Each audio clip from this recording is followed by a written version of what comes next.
monde, c'est Keke, j'espère que vous allez bien. Aujourd'hui on se retrouve dans une nouvelle vidéo sur Clash of Clans. Alors je sais plus si vous vous souvenez, mais j'avais déjà fait une vidéo sur les meilleures bases HDV8 de New Farming, c'est-à-dire le farming après la mise à jour. Et aujourd'hui on se retrouve pour l'épisode pour HDV9, c'est-à-dire qu'aujourd'hui je vais vous présenter la meilleure base de New Farming pour HDV9. Je vais pas trop vous en dire et on va tout de suite partir pour la présentation de la base.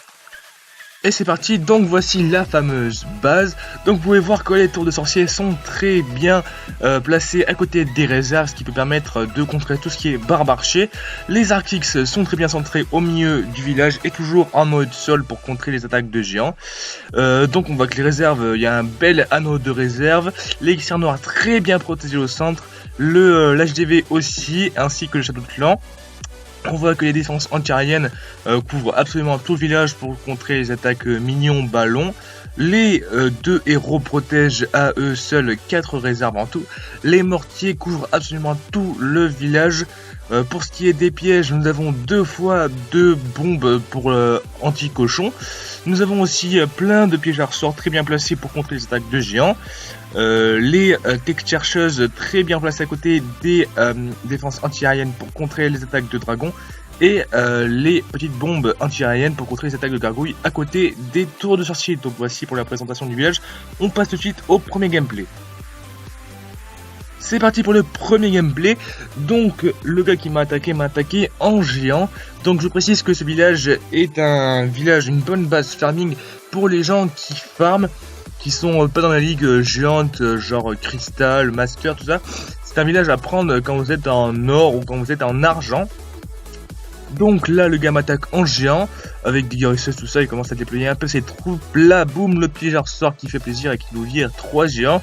C'est déjà ça en moins. Alors là c'est dommage parce que j'avais pas mon roi, je venais d'attaquer et j'avais plus mon roi. Sinon je pense que les géants se seraient un petit peu fait démonter. Donc on voit qu'il a balancé 2-3 cochons, le sort de soin mal placé, mais bon ça on s'en fout un petit peu. Il avance progressivement à l'intérieur du village. Là je crois que ces archers et ces barbares vont commencer à prendre 1 ou 2 réserves. Il a balancé son roi aussi. Et vous voyez que quand il balance des archers en haut, ils font le tour.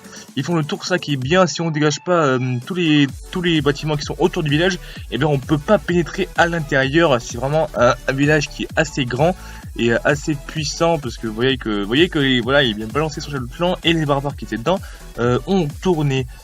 Donc là il active le pouvoir de son roi parce qu'il n'y a plus trop de vie, il reste plus de géants en vie parce qu'ils sont fait bouffer par les petits squelettes. Donc là le roi va avoir la petite comment ça s'appelle déjà, la petite réserve d'or qui est en bas. Il faut dire que j'étais full, donc il y a pas mal de personnes qui m'ont attaqué. Il lui reste 2-3 sorciers qui étaient dans le château de clan. Ils vont pas tarder à se faire défoncer par la Tesla qui va apparaître dans pas longtemps. Les 2 Arctics sont toujours en vie, donc là c'est vraiment super bien. Les Arctics sont très bien centrés, ils tirent tout le temps. Pendant les 3 minutes d'attaque, vous pouvez être sûr qu'ils vont tirer sans s'arrêter. Et là c'est fini. Le gars a fait 39%, il m'a chopé que 4 réserves sur 8, ce qui est vraiment super. Donc voilà, on passe tout de suite au deuxième gameplay. Et c'est parti pour le deuxième gameplay. Donc là c'était une attaque très nulle. Bon mais je vous la présente quand même pour vous montrer que ça marche quand même pour contrer les barbarchés. Donc le gars m'a attaqué en barbarché. Vous pouvez voir qu'il avait un molosse de lave dans sa composition. Je ne sais pas pourquoi. C'était même pas dans son jeu de clan, c'était juste il avait formé comme ça. Il a formé un molosse de lave avec un barbarché. Ça doit peut-être le faire, on sait jamais. Hein. Donc voilà, il essaye de mettre un petit sort de soin pour pas que ces barbares se fassent niquer. Il avait pas mal de sorciers max level dans son jeu de clan. Il a ça niveau 7 quand même, ça c'est un petit avantage, moi je l'ai que niveau 5.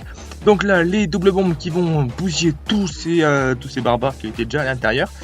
Les sorciers, heureusement qu'ils étaient là, sinon je pense pas qu'il aurait pris autant de réserves. Donc là, le petit sort de rage qui lui fait un petit peu plaisir. Les Arctics qui targetent la reine. La reine qui a pas tardé à se faire défoncer. Elle a déjà, ça y est, il a utilisé son pouvoir. Il n'y a déjà plus aucune troupe si ce n'est la reine. Même si la reine n'est pas une troupe et c'est un héros. Et la reine va se faire bien défoncer. Elle va prendre une réserve et puis voilà, elle va se faire totalement déchiqueter.